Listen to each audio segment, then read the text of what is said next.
Donc, salam alaikum, masa al-nour, masa al-khayrat. Bienvenue à toutes et à tous dans cet atelier gratuit pour ce soir. Que je rappelle que cet atelier s'inscrit dans le cadre de l'initiative solidaire citoyenne, le coaching pour tous. Je me présente pour ceux qui ne me connaissent pas. Hanan Ouaziz, je suis d'abord maman. Je suis enseignante, j'étais enseignante pendant plus que 20 ans, depuis 2001. Je suis aussi formatrice pour adultes, je suis artiste peintre. Et l'expertise de l'atelier de ce soir, je suis coach de vie, coach professionnel, certifié par Coaching Lab Academy, qui est un cabinet accrédité par ICF, et aussi j'ai le grade ACC de ICF qui est reconnu à l'international, et d'autres petites casquettes que je laisserai pour plus tard. Donc, encore bienvenue à toutes et à tous, et je suis très contente d'être parmi vous ce soir. Pour ce soir, j'ai choisi comme thématique le rôle de la maman joyeuse. Pourquoi ce titre?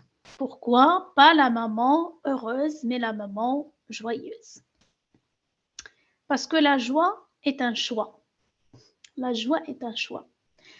Nous avons des exigences dans la vie quotidienne, nous avons des problématiques comme tout le monde, nous avons des obstacles, mais malgré tout, on choisit de changer de vision. C'est pour ça que j'utilise souvent l'image avec des fleurs sur les yeux. C'est changer de vision, changer de yeux, changer de lunettes, changer de perception. C'est vrai que les yeux, ce n'est qu'un symbole, mais tout se passe au niveau du mental, comme je le dis toujours. Tout se passe au niveau de la tête, au niveau du mental, au niveau des pensées, le mindset et l'esprit. Donc, vraiment, prenez soin de votre santé mentale et de votre état d'esprit. Donc, on est joyeux malgré tout ce qu'on a et on choisit la joie. On a le bonheur malgré toutes les problématiques qu'on arrive, alhamdoulilah, à gérer. C'est pour ça qu'on parle d'une personne joyeuse, et c'est pour ça que j'ai nommé cet atelier Maman joyeuse. C'est une maman qui vit la joie malgré tout, malgré les aléas de la vie quotidienne. Donc, je partage mon écran avec vous. Là, j'ai la présentation.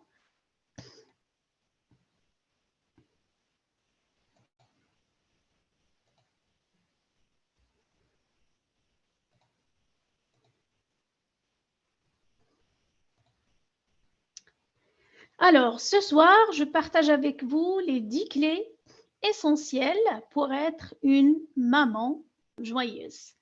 Pour plus d'astuces positives, vous pouvez aller sur mon blog pouruneviepositive.com qui parle de la vie positive pour tout individu, qu'il soit maman ou pas.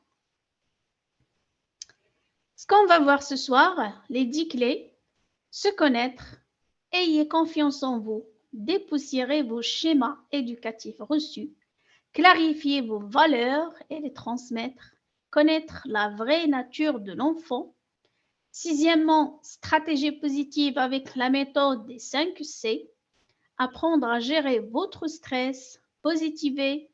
La 9e clé, planifier des objectifs. Et la 10e clé, prendre soin de la femme en vous. Et bien sûr, j'ai une clé cadeau. Ce sont 11 clés normalement, les 10 clés essentielles, mais j'offre de plus une clé magique que je vous laisse surprise pour la fin. C'est une clé spéciale, c'est une clé cadeau. Donc, premièrement, félicitations. Oui, c'est la première chose que je tiens à vous dire ce soir. Car tout simplement, en assistant à l'atelier de ce soir, vous avez déjà fait le pas, le grand pas et le premier pas pour votre épanouissement personnel. Car tout simplement, ne sous-estimez pas votre rôle de maman, car vous êtes au centre de tout. Vous, la maman qui avez comme ambition de devenir une maman, une femme joyeuse, sereine. Ce soir, je vous livre 10 clés essentielles pour amorcer des changements durables. Engagez-vous à les appliquer et vous allez révéler la maman épanouie, joyeuse, bienveillante qui est en vous. Est-ce que vous êtes prêts? Est-ce que vous êtes prêts? J'ai rien entendu. Ah, les micros, j'ai rien entendu. Est-ce que vous êtes prêts Oui, pour ce voyage? oui, oui. N'hésitez pas à prendre des notes. Hein? Hanan, oui, bien sûr. Quand maman va, tout va. Autrement dit, quand maman va bien, tout va bien.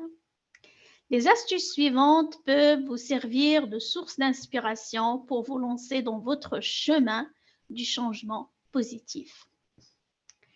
Alors, mais qui suis-je de vous parler de tout cela? C'est vrai que je me suis déjà présentée, mais là, c'est un peu plus détaillé. Donc déjà, Hanan Ouaziz, c'est une ex-maman épuisée. Je suis d'abord maman pour Ayman qui a 17 ans en terminale et pour Loa, 10 ans en CM2. Enseignante, comme j'ai dit tout à l'heure, artiste peintre, formatrice, coach de vie, ACC. Je suis passionnée de l'humain. J'aime contribuer à l'épanouissement des autres et les aider à booster leur énergie positive. D'où la naissance de mon blog que vous connaissez déjà autour de la vie positive, en animant aussi des ateliers gratuits comme celui que vous êtes en train de regarder ce soir et aussi en participant à des missions nobles avec beaucoup d'associations et de cercles qui font la sensibilisation à tout ce qui concerne la santé mentale et le développement personnel,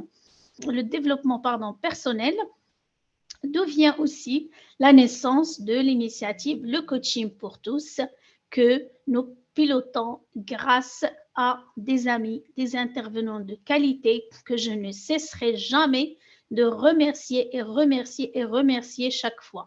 Parce que tout simplement, sans leur soutien, sans leur aide, cette mission n'aurait jamais été possible. Encore merci. Je suis aujourd'hui la maman sereine, épanouie de mes 2 enfants, mais ça n'a pas toujours été le cas. Le décès de mon fils Amir m'a emporté comme un tsunami. Pourquoi? Parce que tout simplement, là que j'ai fait une pause, ou plus qu'une pause, c'est un arrêt, une remise en question c'est vrai que nous savons tous que la mort existe, que le décès existe, mais quand on est assez bouleversé par cette réalité, on refait nos calculs, on prend plus de recul, on se remet plus en question. C'est à ce jour-là, c'était le 4 mars 2011, c'est à ce jour-là que je me suis dit que, mais vraiment, personne ne sait quand est-ce qu'il va partir. Vraiment, la mort ne choisit pas qu'on soit grand ou petit. Tout ça, on le sait déjà. Mais quand ça nous touche vraiment, ça nous bouleverse, comme j'ai dit, c'est comme un tsunami. J'ai revu ma façon avec mon fils. Là, à cette époque, j'avais Ayman et après, c'est Amir Larhmou qui est décédé. Il n'y avait pas la loi. À cette époque-là, j'ai tout recommencé, j'ai tout refait, j'ai écrasé mes anciens schémas, même avec mes élèves, j'ai beaucoup changé. Donc, j'ai opéré beaucoup de changements positifs dans ma vie. Je me suis formée, ça viendra par la suite pour ne pas anticiper les choses. Donc, j'ai lu, comme j'ai dit, des dizaines de livres. Je me suis beaucoup formée. Je continue toujours jusqu'à ce jour de travailler sur moi. Mais surtout, je me suis connectée à mes trésors intérieurs. Mon cheminement m'a conduit vers une si belle version de moi-même. Et je continue à m'améliorer chaque jour que je me suis donné pour mission de la diffuser au monde et aux autres mamans, spécialement aux femmes et aux mamans. Mon bonheur aujourd'hui est de vous accompagner, d'accompagner les mamans épuisées, débordées, en perte de sens, à activer leurs ressources intérieures parce que nous avons un grand potentiel non exploité pour devenir des mamans sereines, rayonnantes, alignées avec leur vision de la maternité. Et ce, je le fais à travers des ateliers de groupe ou en séance de coaching individuel. Passons maintenant à la première clé, qui est se connaître. Sachez bien que la connaissance de soi est le commencement de la sagesse, comme le dit Aristote. Parce que tout simplement, si je ne me connais pas, je ne connais pas ce qui me dérange, ce qui me stresse, ce qui me fait plaisir, ce qui me rend heureuse, ce qui me gêne, ce qui m'agace. C'est vraiment très, très important de se connaître. Pour ne pas s'épuiser, il est indispensable, comme j'ai dit, de vous connaître, de répondre à vos besoins, de savoir écouter les signes pour s'arrêter à temps. Il est tout simplement essentiel pour se connecter à ses ressentis afin de faire pause quand il le faut.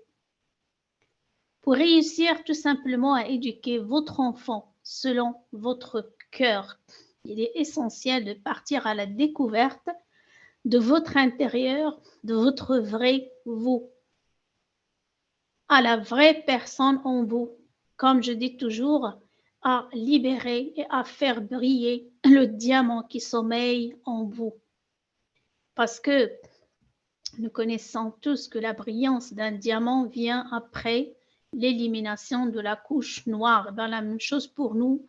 On doit chaque fois nettoyer en profondeur, nettoyer notre intérieur et commencer par notre fond parce qu'après, la direction sera toujours par la hauteur. Donc, n'hésitez pas et osez explorer votre fond, osez vous connaître parce que le changement est une porte qui s'ouvre de l'intérieur. C'est une liste de questions qui peut vous aider si vous voulez les noter ou bien après vous regardez le replay et vous mettez pause à la vidéo et vous faites ces exercices, vous répondez à ces questions à tête reposée. Qui êtes-vous vraiment? Qu'est-ce qui vous passionne? Quelles sont vos qualités, vos compétences, vos réussites? Quelles sont vos forces et pourquoi pas vos faiblesses pour les améliorer? Sur quoi pouvez-vous compter pour pouvoir déléguer une certaine chose? Qu'est-ce qui vous fait sortir de vos gants? Quels sont vos besoins, vos désirs? Qu'est-ce qui vous stresse le plus dans votre rôle de mère? Quelles sont les pistes pour vous en sortir? Qui sont les personnes qui comptent le plus pour vous? Comment savez-vous quand vous êtes à bout de ressources? Pourquoi, vous allez me dire, à quoi sert la question qui sont les personnes qui comptent le plus pour vous? Parce que tout simplement, en étant débordé de tâches, en étant débordé de travail, en étant débordé, en étant stressé tout le temps, on passe tout le temps, presque tout le temps, à maltraiter nos enfants, à crier, à se comporter d'une façon qui ne nous ressemble pas. Et finalement, quand on prend du recul, on se demande, mais vraiment, quel est l'enjeu dans tout cela que je suis en train de faire? En quoi est-ce important pour moi, pour ce que j'ai de plus cher dans la vie, qui sont mes enfants? De quoi ils ont besoin, ces enfants? C'est ce qu'on va voir par la suite. De quoi ont-ils besoin? Demandez-vous, notez cette question. De quoi ont-ils besoin vraiment, vos enfants? Ont-ils besoin que vous passiez des week-ends à travailler pour les rendre riches financièrement, pour leur apporter beaucoup d'argent, pour leur acheter des vêtements de marque, pour leur acheter des jouets de marque, pour les emmener à manger au restaurant renommé, pour leur offrir une vie de luxe? Tout ça, c'est bien, ok, mais demandez-vous quel est le prix à payer. quel est le prix à payer. Si c'est très cher, donc prenez du recul, remettez-vous en question et vérifiez vos objectifs. On va voir par la suite aussi une clé. Parmi les clés, il y a les objectifs.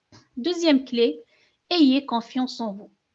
À votre avis, pourquoi aborder le sujet de l'estime de soi et la confiance en soi?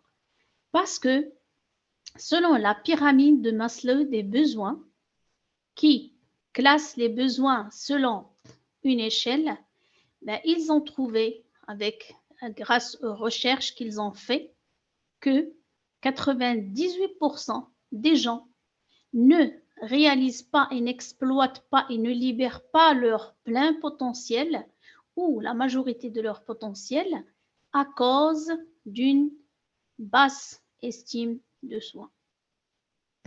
C'est pour ça que j'ai abordé cette clé comme clé essentielle pour être une maman joyeuse.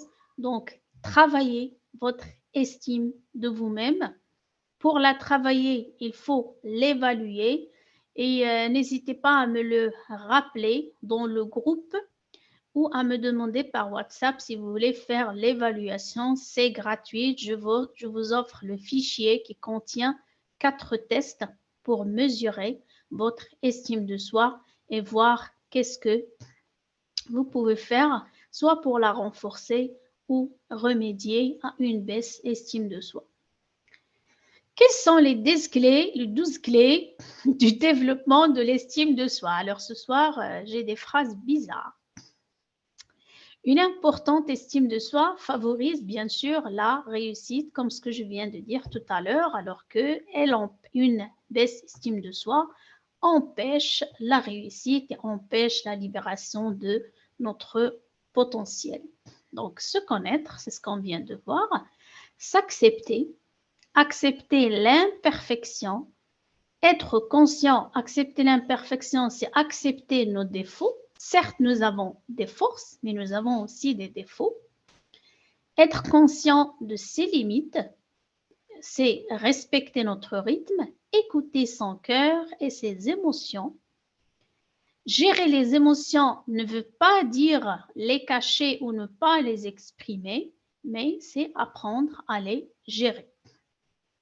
C'est vraiment apprendre à les écouter au lieu de rester jusqu'à déborder.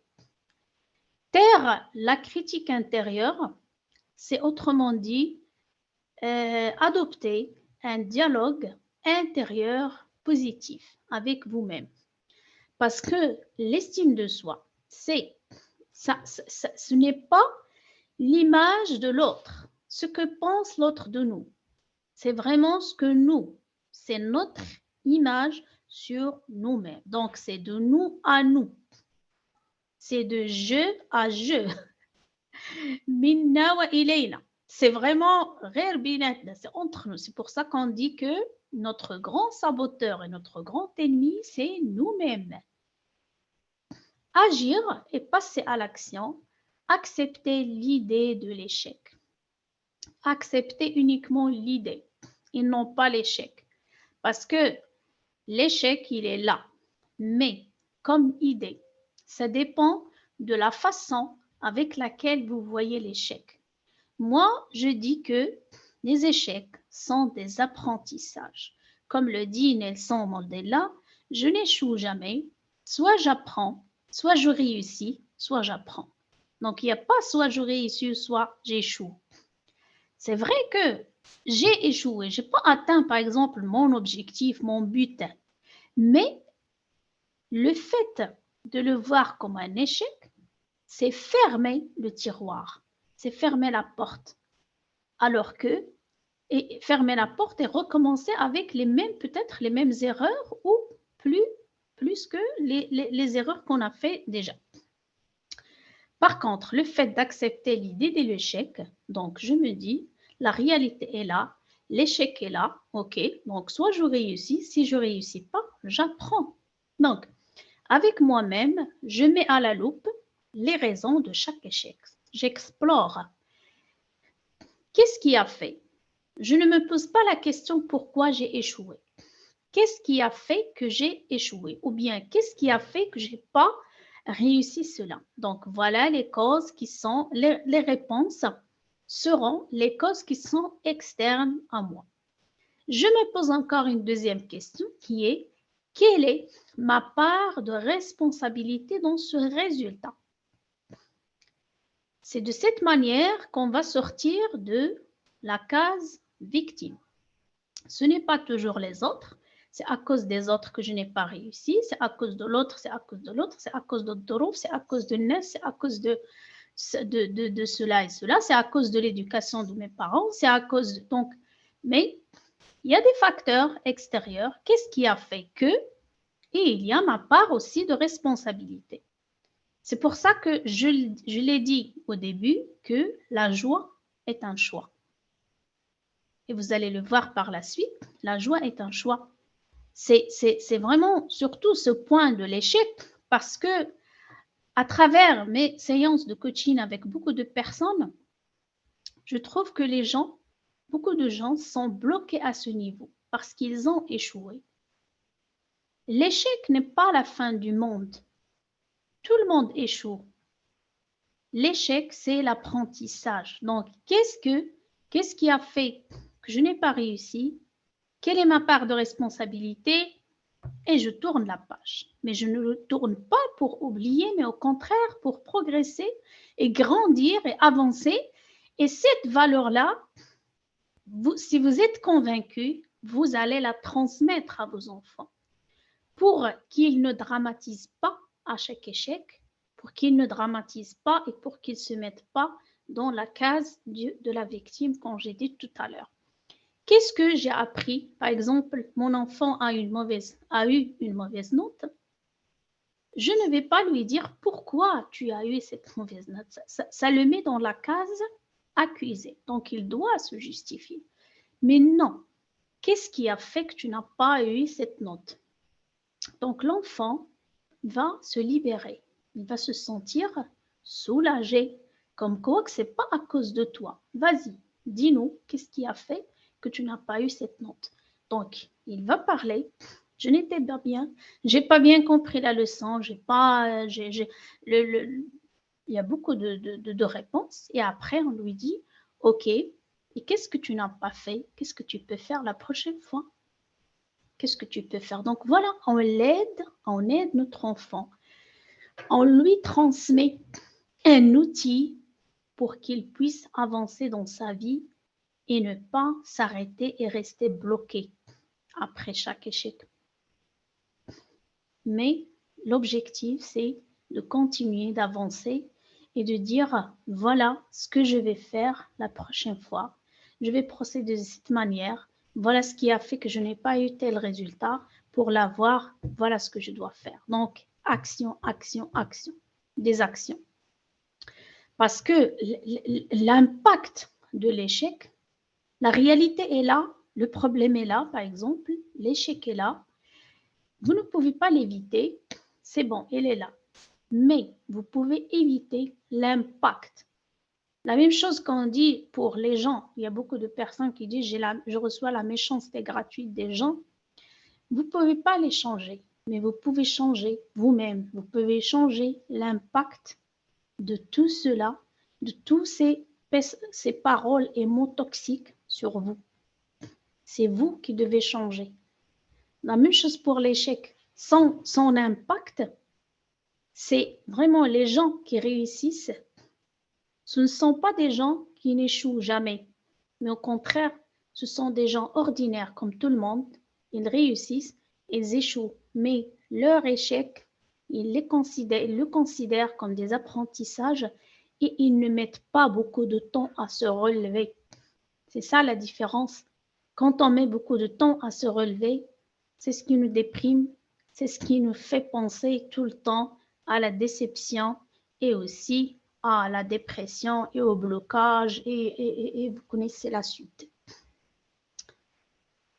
Troisième clé, dépoussiérer vos schémas éducatifs reçus. Nous nous efforçons de donner à nos enfants tout ce qui a manqué dans notre jeunesse, mais nous négligeons de leur donner ce dont nous avons bénéficié, nous. Nous avons bénéficié de l'amour. Nous avons bénéficié du temps. Donnez du temps à vos enfants. Donnez de l'amour.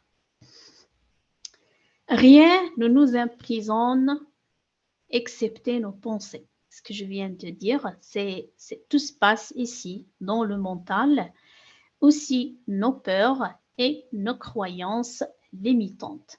Faire un retour en arrière, comment ai-je été éduquée? Et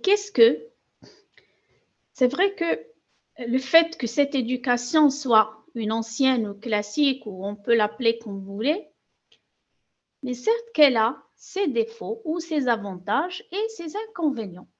Je prends ses avantages. Donc, qu'est-ce que j'aimerais reproduire en tant que maman de mon éducation avec mes enfants? Et qu'est-ce que je ne veux surtout pas refaire avec mes enfants? Quelles sont mes blessures d'enfance? Que faire là, tout de suite? Tout de suite, tout de suite. Quel est le premier petit pas par lequel vous pouvez commencer pour améliorer vos relations avec vos enfants? Prenez une décision et informez les membres de votre famille parce que c'est une information très importante. Discutez avec vos enfants. Tenez, je vais vous parler. J'ai réfléchi à cela. On a fait avec moi ceci. Je ne veux pas le faire avec vous. Par contre, on a fait ça avec moi. J'ai apprécié. Je vais faire donc discuter. Faites des réunions familiales et discutez avec vos enfants. Demandez aussi de l'aide de vos enfants. Ils peuvent vous aider. Ils peuvent vous aider. Ils peuvent vous soutenir, même s'ils sont petits, soit qu'ils soient petits ou grands, ils peuvent vous aider. Soyez sûrs et vous pouvez compter sur eux. Demandez juste de l'aide et vous allez voir. La quatrième clé, clarifier vos valeurs et les transmettre à vos enfants. Les valeurs n'ont jamais quitté le monde de l'éducation pour la simple raison qu'il n'y a pas d'éducation, bien sûr, sans valeurs. Demandez-vous donc quelles sont vos valeurs. Elles viennent de votre histoire transmise par, comme on vient de dire, par vos parents, vos éducateurs, vos enseignants, ou de l'expérience, votre vécu, rencontres et vos lectures, parce qu'on s'inspire aussi des auteurs et des philosophes. La cinquième clé, connaître la vraie nature de l'enfant. Tout simplement, documentez-vous, formez-vous, cherchez, apprenez à comprendre les bébés, pour ceux qui ont des bébés, pour ceux qui ont des enfants de bas âge, et aussi à comprendre l'adolescence pour ceux qui ont des adolescents. Le fait de comprendre la nature de l'humain et la nature de l'enfant en général va vous soulager. Vous allez comprendre beaucoup de choses et ça va apaiser votre relation avec vos enfants.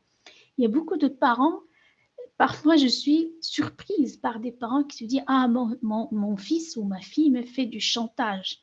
Mais non, il ne vous fait pas de chantage. Là, c'est dans nos têtes, nous les adultes. C'est nous qui comprennent ceci. Les enfants cherchent de l'attention, cherchent de l'amour.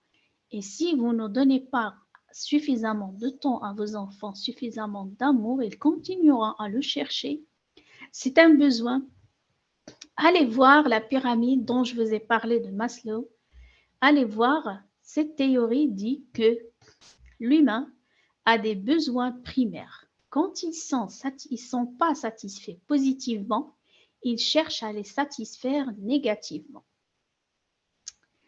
Vous pouvez chercher sur cette partie, vous allez beaucoup apprendre à travers la pyramide des besoins, des besoins. Donc, un bébé a besoin d'être nourri dès qu'il a faim, puisqu'il n'a pas de notion de temps. Découvre la vie, le monde, par les interactions de sa maman avec lui ou de ses parents. Être aimé, rassuré, encouragé, lavé, changé, porté pour se sentir en sécurité. Ça, c'est le bébé. Pour les autres âges, vos enfants, alors, plus que de jouets, votre enfant a besoin de votre attention.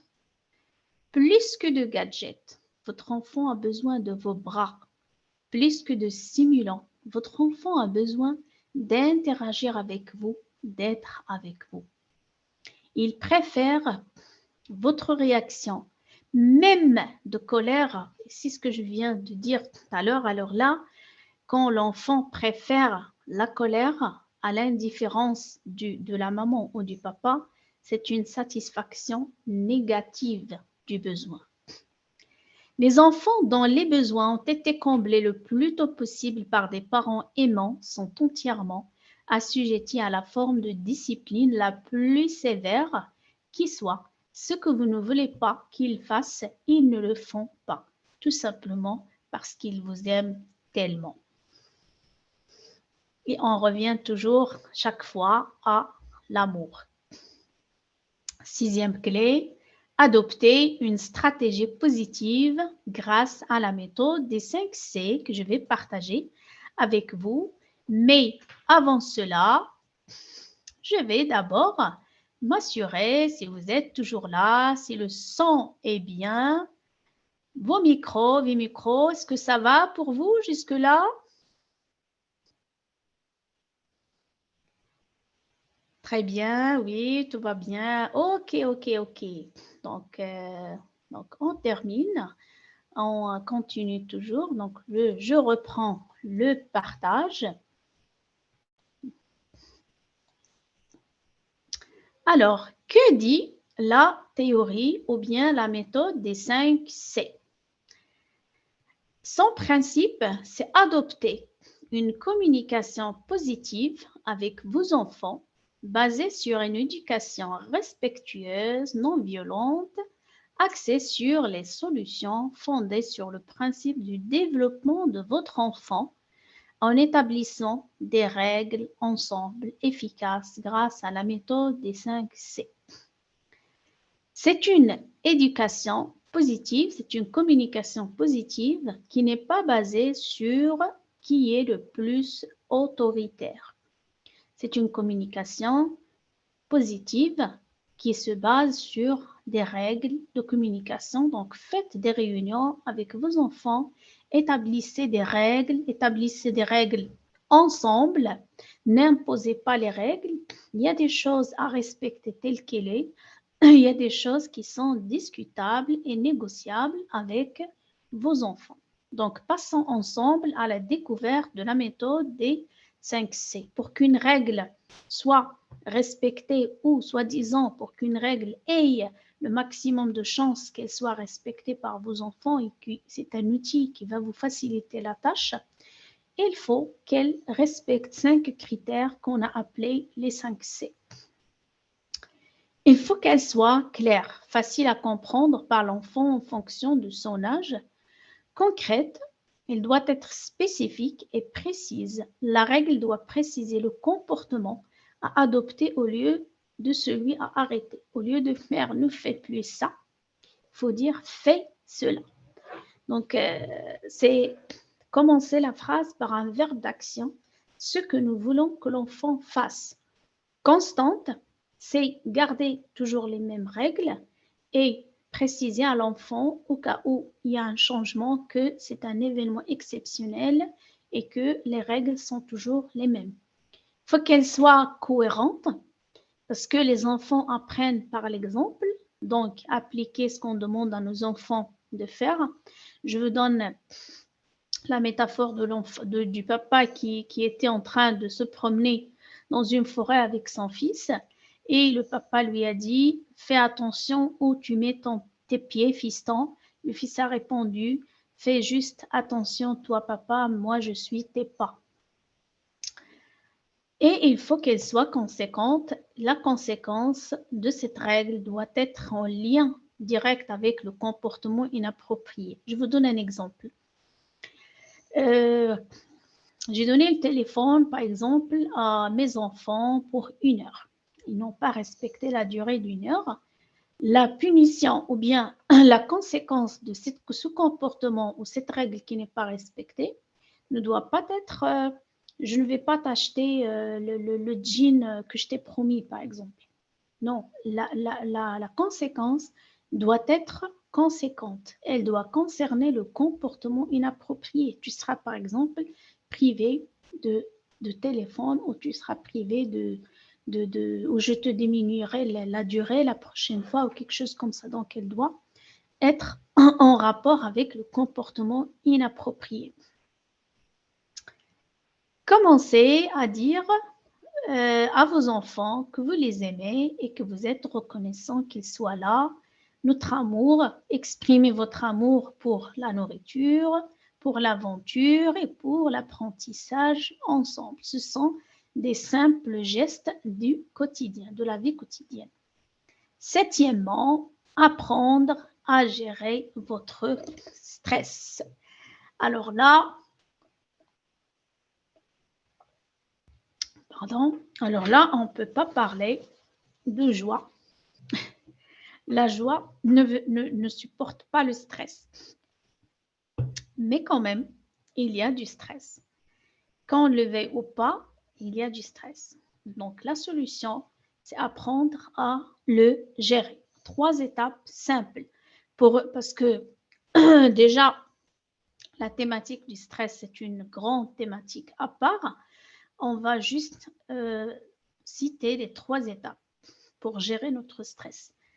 Premièrement, il faut connaître la source. Quels sont vos agents stressants? Les agents stressants, qu'est-ce qui vous stresse? Éliminez les agents stressants dans le possible. Donc, la première, on revient toujours à se connaître. La première partie, la première clé dont on a parlé qui est se connaître, c'est aussi connaître ce qui nous dérange, ce qui nous stresse, ce qui nous agace, ce qu'on ne supporte pas, nos besoins et tout. Après avoir fait la première étape qui est connaître, la deuxième, c'est éliminer les agents stressants dans le possible. Donc, la solution, connaître, éliminer. Et pour les choses qu'on ne peut pas éliminer, qu'est-ce qu'on peut faire avec? On peut atténuer les réactions du stress.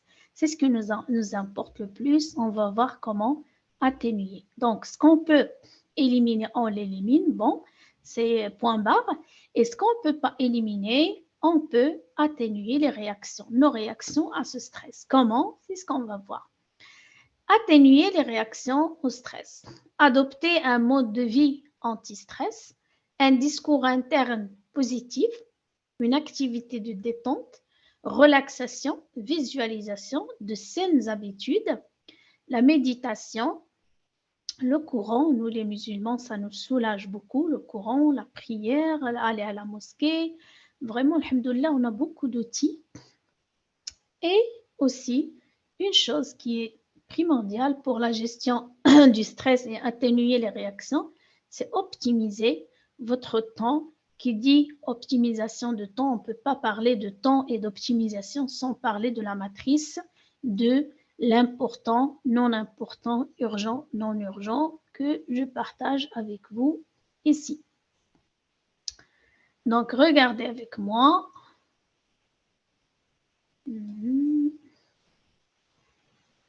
Voilà.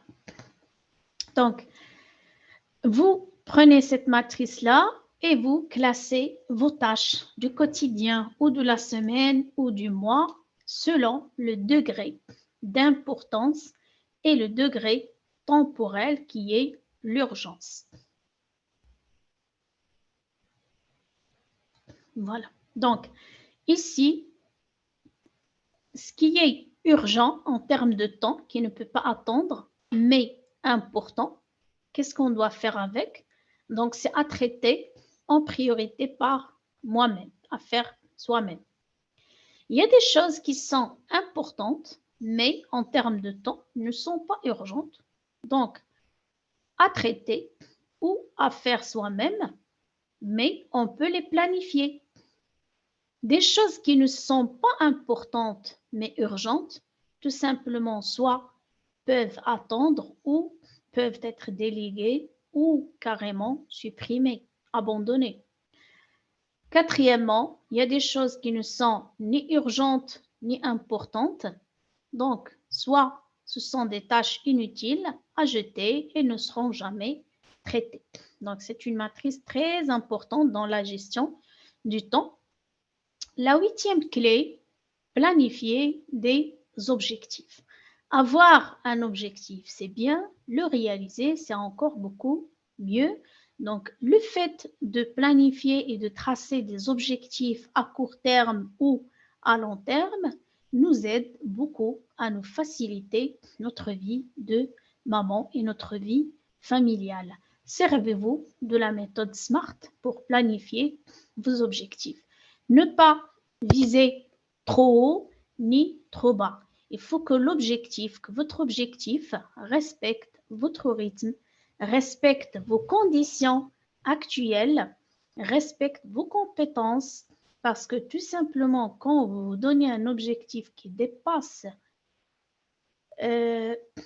vos conditions de vie, qui ne respecte pas vos conditions de vie, et quand je dis conditions de vie, on parle là ce soir des mamans. Qui dit maman dit souvent travail ou maman au foyer qui a aussi des tâches comme pardon, qui dit maman dit soit femme au foyer, soit femme qui travaille, qu'elle soit salariée ou entrepreneur. Qui dit maman dit des enfants, dit un foyer à gérer, dit du stress, dit beaucoup de choses. Donc, on a intérêt à planifier des objectifs qui respectent notre vie de maman, qu'ils soient à court terme ou à long terme. Donc, pour la méthode SMART, ce sont des objectifs spécifiques, mesurables, atteignables, réalistes et temporels. La neuvième clé, c'est positiver. Comment avoir une vision positive de la vie? Je partage avec vous 5 clés que vous devrez prendre en compte pour changer votre vision des choses et changer votre perception. Comme je l'ai dit tout à l'heure, en début de cet atelier, tout se passe dans la tête. C'est l'invisible qui est notre mental, qui gère le visible qui est notre corps. En fait, on aime beaucoup faire le ménage et détoxer nos maisons, purifier, nettoyer, mais on oublie de faire le nettoyage mental et aussi le nettoyage de notre corps. On prend soin de notre corps de l'extérieur et on oublie l'intérieur. Donc, la clé 9, c'est positiver, c'est prendre soin de sa santé mentale, prendre soin de son mental, de son esprit, c'est adopter une attitude positive, c'est changer au maximum possible vos idées négatives par des idées positives et des pensées positives. Voici juste, c'est vraiment, j'ai essayé de faire le plus bref possible. Ce sont 5 points essentiels. Changer votre manière de penser en adoptant la pensée positive et la pratiquer quotidiennement. Concentrez-vous sur la réalisation d'une seule tâche à la fois. Pensez uniquement à un résultat positif et à la manière dont vous vous sentirez lorsque vous aurez accompli cette tâche. Autrement dit, visualisez-vous en train d'atteindre ce petit objectif ou en train de réussir ce que vous voulez faire. Ça stimule des pensées positives et qui dit pensée positive dit des actions pour y arriver. Ne laissez pas votre conversation dans le quotidien avec les gens devenir négative. Ne laissez pas les conversations aller vers le chemin négatif parce que vous n'allez pas revenir. Cherchez le positif en ceux qui vous entourent. Faites-le ressortir. Ainsi, vous pouvez encourager une attitude positive tout autour de vous. Cherchez bien le positif dans tout ce que vous faites chaque jour dans votre vie. Et la cinquième et dernier point, soyez entouré des gens positifs. Parce que tout simplement, le positif est contagieux, la joie est contagieuse et aussi les ondes négatives malheureusement sont contagieuses. La 10e clé, prendre soin de la femme en vous. C'est très, très, très important. Parce que en devenant maman, on oublie souvent que nous sommes aussi des femmes. Et parfois, il y a beaucoup de parents, qu'ils soient des papas ou des mamans, qui culpabilisent quand ils prennent soin d'eux-mêmes. Il ne faut pas culpabiliser. Pourquoi? Il est essentiel de vous aimer, de vous respecter, de vous faire plaisir et de vous faire du bien et de prendre soin de vous si vous voulez le bien de vos enfants. Pourquoi? Comme on dit en arabe, فاقد الشيء لا يعطيه. Comment vous espérez donner de l'amour à vos enfants alors que vous ne vous aimez pas? Il faut s'aimer pour pouvoir aimer les autres. Il faut prendre soin de soi pour prendre soin de l'autre. C'est vraiment, tout est lié, tout est lié. Se connaître, développer son estime de soi et enfin prendre soin de soi sont des clés indispensables pour accroître l'amour de soi et donc l'état de bien-être personnel. Avez-vous remarqué comme certains jours, vous gérez parfaitement les caprices de votre enfant et d'autres jours, non, tout va de travers. Pourquoi, à votre avis, tout se passe, comme j'ai dit, dans le mental? C'est votre état d'esprit qui change vos réactions. Bref, on n'est plus les mêmes. Quelle est la solution? C'est un changement radical, c'est créer de nouvelles habitudes de vie. Je vous donne juste des exemples et après, c'est à vous de partager avec moi vos astuces et vos exemples. J'ai cette chaise-là qui glisse tout le temps. Oh là là. Restons positifs, positif, positif. Prenez au moins 30 minutes par jour, rien que pour vous. Un bain, nous aimons le hammam, promenade, méditation, Coran, musique inspirante, lecture. Prenez le temps de voir une amie, par exemple. Contribuez à célébrer votre féminité régulièrement, coiffeur, soins de la peau. Engagez-vous à vivre des plages pleines de conscience dans vos journées, être réellement présente et sentir ce que vous faites et pas vous projeter pour la prochaine activité. Parfois, on est en train de faire une chose et l'esprit, il est ailleurs. Il est déjà passé à la prochaine tâche, donc on ne profite pas du moment présent. C'est vraiment stress. D'autres habitudes, par exemple, entretenez un réseau d'amis et ne restez pas seul avec vos problèmes. Le fait de partager, d'écouter d'autres mamans, d'écouter un autre cercle de parents vous montre que vous n'êtes pas seul à avoir, par exemple, un enfant soi-disant difficile ou à fort caractère, ou tout simplement, vous revenez ou vous allez être convaincu que c'est tout simplement la vie d'une maman et que c'est normal, mais ça n'empêche que vous devez travailler sur vous-même pour vous apaiser et pour vous épanouir et vous soulager pour pouvoir offrir à vos enfants la vie qu'ils méritent et la vie que vous voulez leur offrir et la maman que vous voulez être.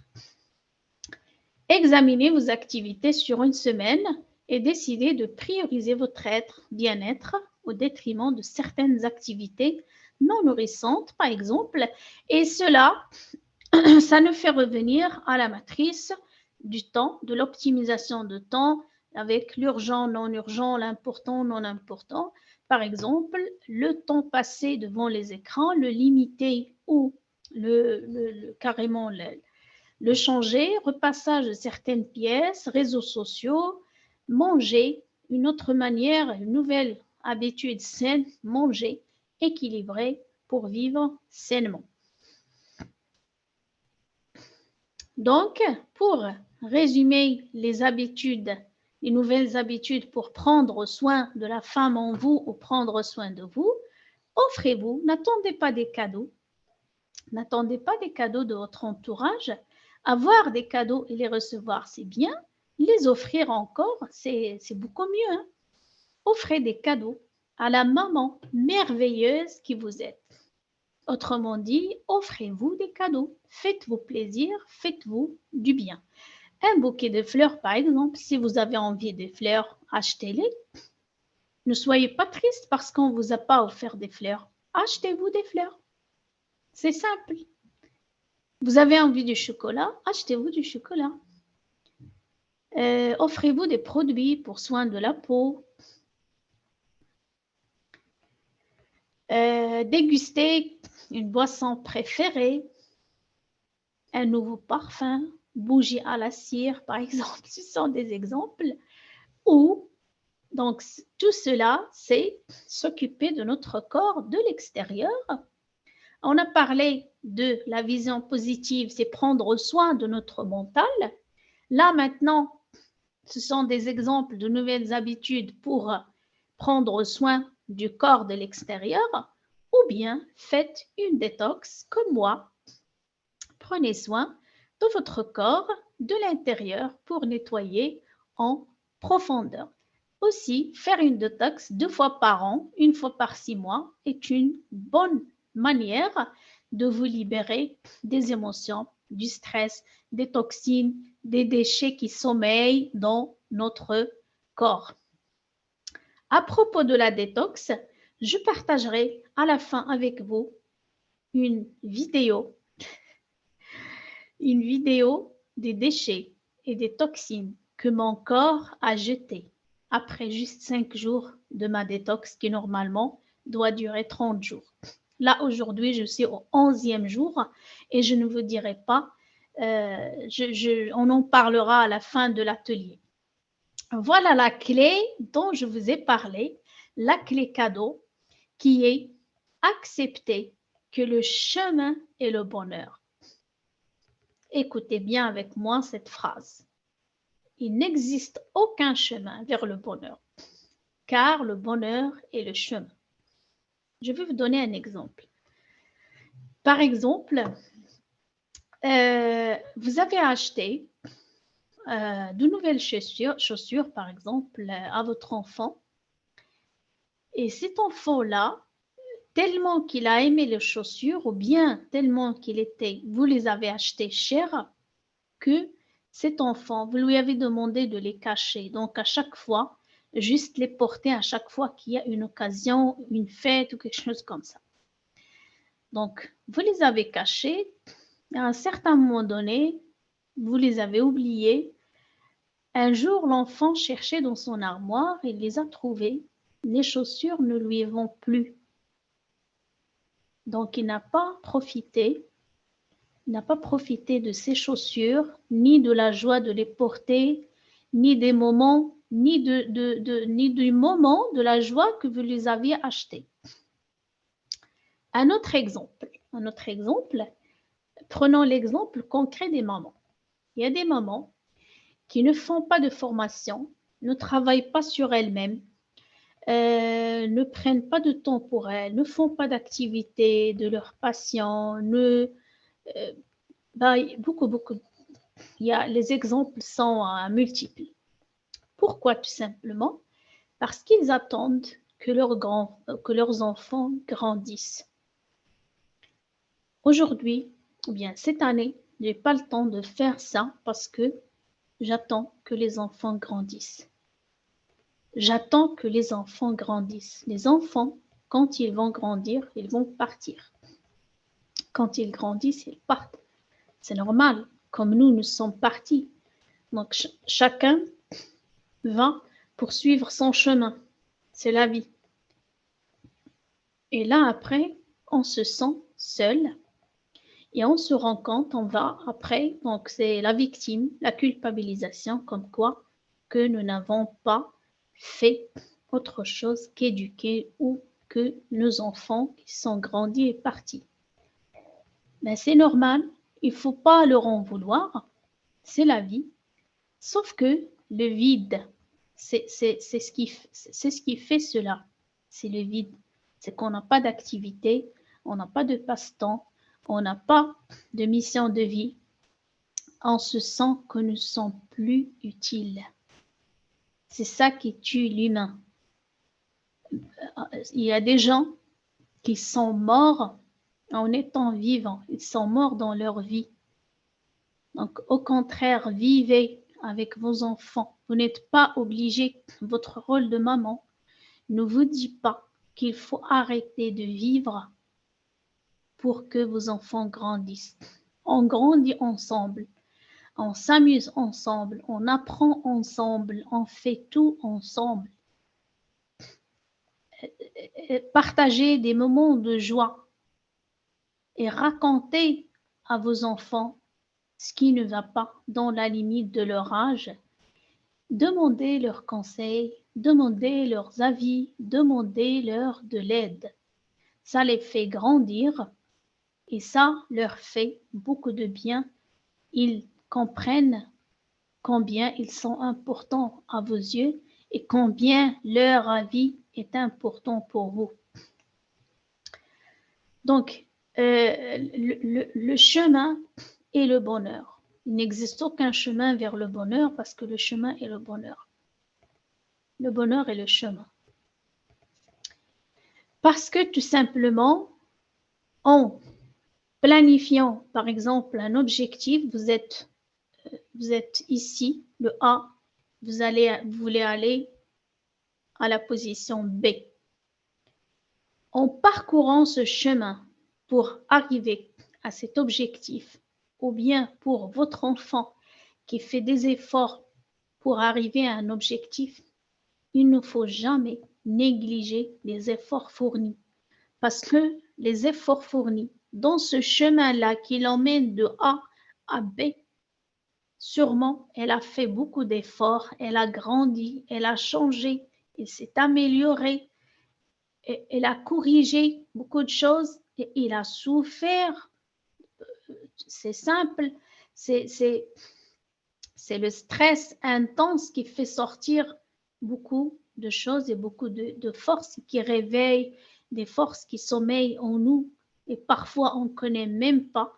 C'est pour ça que la clé, parmi les clés essentielles, c'est se connaître.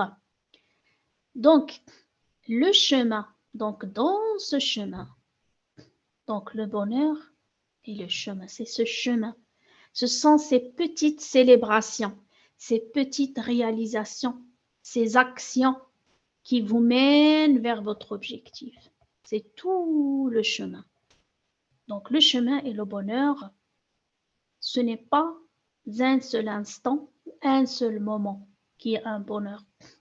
Si vous avez des enfants, des adolescents qui sont au lycée, n'attendez pas le jour de l'obtention de leur baccalauréat pour célébrer. Célébrez tout le temps, célébrez les bonnes notes et faites des réunions pour les mauvaises notes. Qu'est-ce qui a fait? Qu'est-ce qui ne va pas? Quand vous posez la question à vos enfants, qu'est-ce qui ne va pas? C'est une façon de leur dire que je suis là. Qu'est-ce que je peux faire pour toi? Qu'est-ce que je peux faire pour t'aider? Ils savent très bien qu'ils peuvent compter sur vous et que vous n'êtes pas là juste pour leur demander d'avoir de bonnes notes. Ils apprécient l'humain en vous.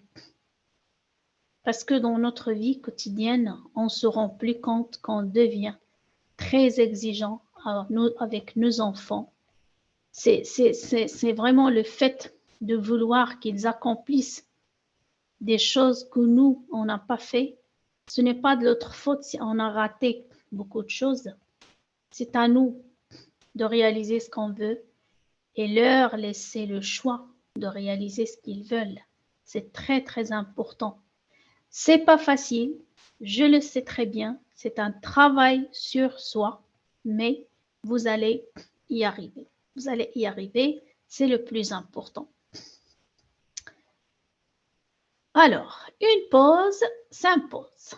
Je vous invite à changer de regard sur votre vie, d'avoir une autre perspective sur ces petites choses du quotidien qui sont difficiles à gérer et qui attaquent votre capacité à être heureuse, joyeuse, épanouie. Notez plein de petites phrases positives de votre quotidien à dire et répéter à vous-même. C'est pour ça qu'on parle du dialogue intérieur. Face aux situations difficiles, faites une pause et respirez. Ça paraît anodin, mais quand nous sommes stressés, nous arrêtons quelques secondes de respirer. C'est ce qui fait augmenter notre stress. Qu'est-ce que je vous souhaite? Je vous souhaite des moments de joie. Je vous souhaite des rires d'enfants. Je vous souhaite de voir les pépites de joie cachées dans votre quotidien chargé. Un quotidien chargé. Donc, choisir la joie, car la joie est un choix. Je vous souhaite d'être vous, tout simplement, vous-même, imparfaite, mais joyeuse. Voilà, mes chers amis. Donc, notre atelier touche à sa fin. Je vais revenir sur la vidéo dont je vous ai parlé tout à l'heure de ma détox. Je m'excuse vraiment, ça va être choquant. Donc, avant de passer à la vidéo, je vais arrêter l'enregistrement de cet atelier d'abord et après, je vous montre la vidéo.